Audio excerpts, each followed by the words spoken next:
ዛሬ በጅጅጋ ከተማ ነው የምንገኘው። ጅጅጋ ከጥቂት ጊዜ በፊት መተን የመጎብኘት እድል ነበረን። አሁን ያየነው ጅጅጋ ከዚህ ቀደም ካየነው ጅጅጋ በእጅጉ የተለየ ነው። 60 ኪሎ ሜትር ገደማ መንገድ ከተማ ውስጥ ተገንብቷል። ወደ 10 ኪሎ ሜትር የሚጠጋ ወክዌይ ተገንብቷል። 10 ኪሎ ሜትር የሚጠጋ የባይክ ሩት ተገንብቷል። በስፋት ተተክሏል። በብዙ ሺዎች የሚቆጠሩ አዳዲስ ቤቶች ተገንብተዋል። መብራት በስፋት ከተማ ውስጥ ተስፋፍቷል። ዛሬ ፕሬዝዳንቱ እንደነገረኝ ሪፖርት ባለፉት ጥቂት ዓመታት የጅጅጋ የመብራት ኮንሰምፕሽን 4 እጥፍ አድጓል እና በመብራት፣ በመንገድ፣ በወክዌይ፣ ባይክ ሩት፣ በሃውሲንግ በብዙ ሺዎች ነው የተገነባው። እንዳያችሁ ከተማ በጣም ተሻሽሏል፣ አድጓል። የኮሪደር ዴቨሎፕመንት ያልነው ስራ በመፍጠር የጭስ አልባውን ኢንዱስትሪ በማነቃቃት የሰዎችን የአኗኗር ዘይቤ በማሻሻል እየተጫወተ ያለው ሚና በጣም ከፍተኛ ነው።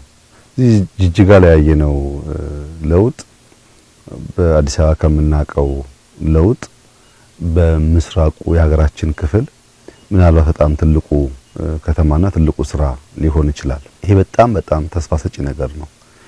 የከተማ የማስዋብ ስራ መገንዘብ የሚያስፈልገው በሚቀጥሉት 15-20 ዓመታት ማክሲመም አብዛኛው የማህበረሰብ የመኖሪያ ስፍራ ከተማ ይሆናል። ከተማን ስናዘምን ለልጆቻችን የሚመች የሚመጥን ሀገር እየሰራን ነው ማለት ነው። ከተማን በፕላን በእቅድ ካልሰራን ደግሞ በአንድ አካባቢ በጥግጊት የሚኖርበት ገሃነም ሊሆን ይችላል። ብዙ ጊዜ እቅድ የሌለው ከተሜነት አስፋፋ ስርዓታችን ከመጠጥ ውሃ ጋር፣ ከመብራት ጋር፣ ከመንገድ ጋር፣ ከሽንት ቤት ጋር ያለው ችግር ይታወቃል። ከተሞቻችን ካልጠፋ ቦታ በወግና በቅጡ በፕላን ባለመገንባታቸው በብዙ ቦታ የችግር መንስኤ ሲሆን ይታያል። ከተሜነት የሚያስፈልገው ለተሳለጠ ሰርቪስ ነው። በቅርበት ሁሉ ነገር በምቾት ለማግኘት ነው። የልጆች ትምህርት ቤት፣ የጤና ተቋማት፣ ሌሎች የመንግስት ሰርቪሶች፣ መብራት፣ መንገድ ለማግኘት ነው እንጂ የተጨናነቀ ኑሮ ለመኖር አይደለም። በዚህም ምክንያት ጅጅጋ ላይ የተሰራው ስራ፣ ሀረር ላይ፣ ድሬዳዋ ላይ የተሰራው ስራ በምስራቁ ክፍል የሚያመላክተው ምንድነው? ሰዎች ወደ አንድ ከተማ ብቻ ከመጉረፍ በየአካባቢያቸው የነሱን ባህል፣ የነሱን ታሪክ፣ የነሱን መልክ፣ የነሱን ጂኦግራፊ አቀማመጥ፣ የነሱን መልክዓ ምድራዊ ሁኔታዎች ከግምት ያስገባ የከተማ አመሰራረት ዘዴ ከተከተል ሰዎች በየአካባቢያቸው ስለሚኖሩ አንድ ከተማ ላይ መሰብሰብ ባህሪን ይቀንሳል እና ከተማን ስናዘምን የምንሰራው ነገ የልጆቻችንን መኖሪያ ነው። ታዲያ እንደዚህ ያለውን ድንቅ ስራ ለምንድነው አንዳንዶች የማይቀበሉት? በተለይ ራቅ ካሉ አካባቢዎች ያልን እንደሆነ በቃ ለአፍሪካ ለኢትዮጵያ ያ የጨቀየው ያላማረው ነገር በቂ ነው ብሎ የሚያስቡ ሀገራት፣ ግለሰቦች፣ ቡድኖች ብዙ ጊዜ በደስታ ያዩት። አንደኛ እነሱም ለጥያቄ እየመጣባቸው ነው። እንኳን እናንተ አፍሪካ እንዲያደረገ ነውና ለምን አትሰሩ የሚባል ጥያቄ አለ። በሌላ መንገድ ደግሞ ለኛ በቂ ነው ብሎ የማሰብ ችግር አለ። ለእንደዚህ አይነቱ ጆሮ ውስጥ አያስፈልግም። ለኛ የወጀንን የሚያስፈልገን የሚጠቅመንን እኛንም እናቀው የወጀንን የሚያስፈልገንን ከኛ ላይ ለዜጎቻችን የሚያስብ ከኛ ላይ ለሀገራችን የሚቆጭ ከኛ ላይ የኛን ልማት የሚያስብ ኃይል አለ ብሎ መጠበቅ የዋህነት ነው። ያማ ቢኖር ለረጅም ዓመታት እንዲሆን ባልቀረን ነበር። ይሄ ጭስ አልባው የሚባለው የቱሪዝም ሴክተር ደግሞ አሁን እንኳን በሀገር ደረጃ ውጤቱ እየታየ ነው ያለው። እንግዲህ ሰምታችሁ ከሆነ ጅጅጋ ላይ 30 ገደማ ሆቴሎች የተገነቡ ናቸው። ይሄ የገበታ ለሀገር ስራችን ምናልባት በ3 ወር 4 ወር ሊመረቅ ይችላል። የገበታ ፕሮጀክት መቼም በየከተማው እያመጣ ያለው ተጨማሪ ቫልዩ በጣም የሚገርም ነው። አሁን በሶማሌ ክልል ውስጥ በእንደዚህ ያለ ጽዳት፣ በእንደዚህ ያለ ላንድስኬፕ ስራ፣ በእንደዚህ ያለ ስፋት እንኳን ሆቴል ቀርቶ ሰፈርም አይገኝም። እያመጣ ያለው ቫልዩ ሲቪሊቲ ነው። ያኗኗር ዘዬ፣ ያገነባብ ዘዬ አንድ ሰው ምን አይነት የኑሮ ደረጃ ቢኖር ምቹና ተገቢ እንደሆነም ጭምር ትምህርት እያመጣ ነው ያለው።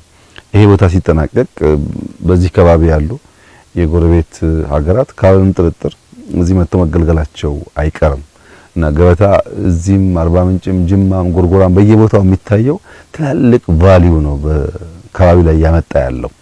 ይሄን በሶማሌ ተደግሞ በማየት በጣም ደስ ብሎኛል። ለሶማሌ ክልል በዚህ ሳይዝ በዚህ ልክ ትላልቅ ስብሰባ ሊካሄድበት የሚችል ብዙ ነገር በውስጡ የያዘ ቦታ ማየት ቀላል ነገር አይደለም።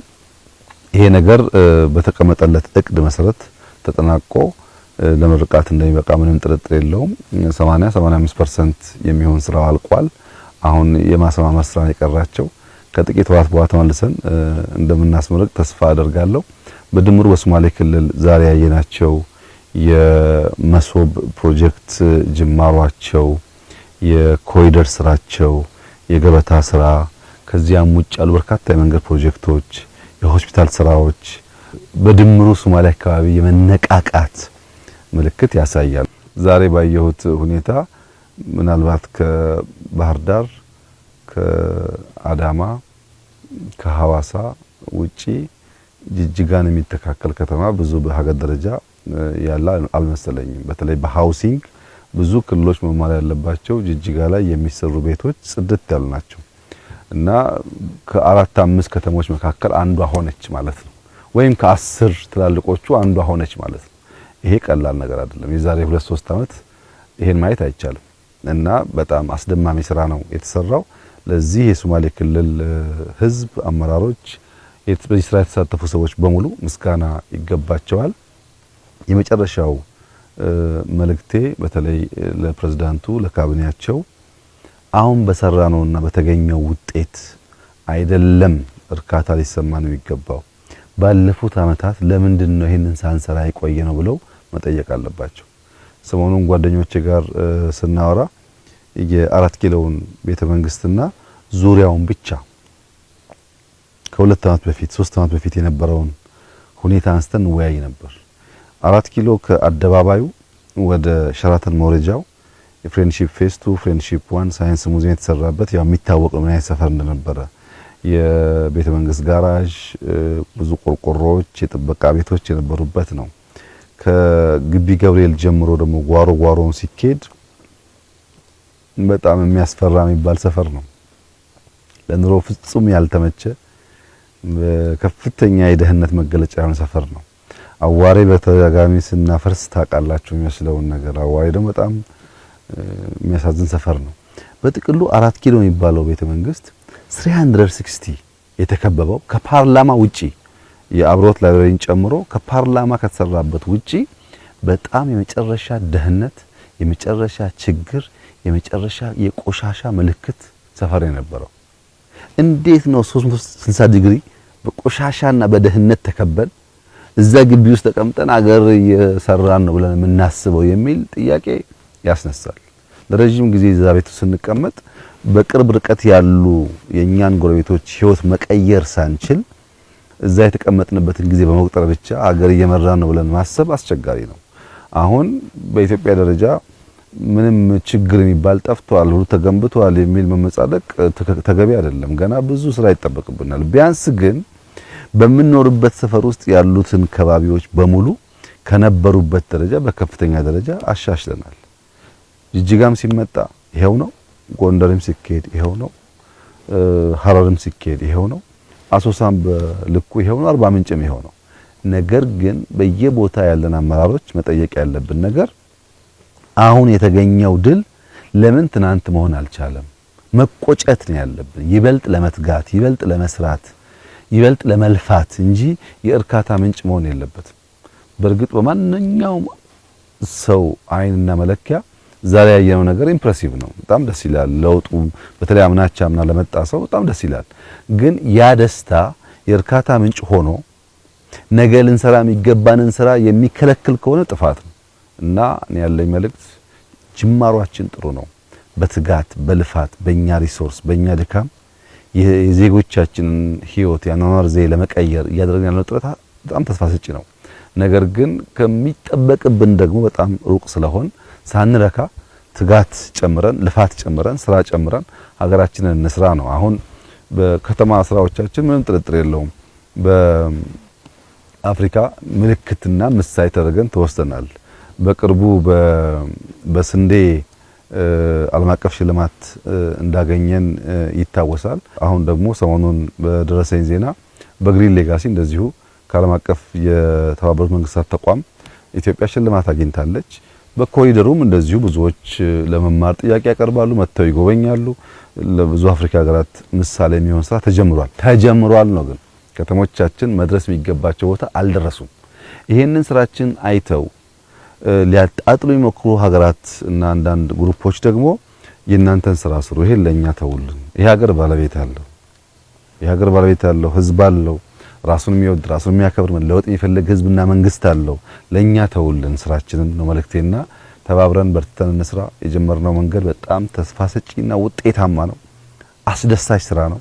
ሳንታሰር ሳንቆም በርትተን ብንለፋ የበለጠ ያማረ የተዋበ በብዙዎች አይን የሚደነቅና የሚመሰገን ሀገር ለመስራት እድል አለን ብዬ አስባለሁ። በጣም ጥሩ ስራ ነው። እጅግ አድርጌ አመሰግናለሁ።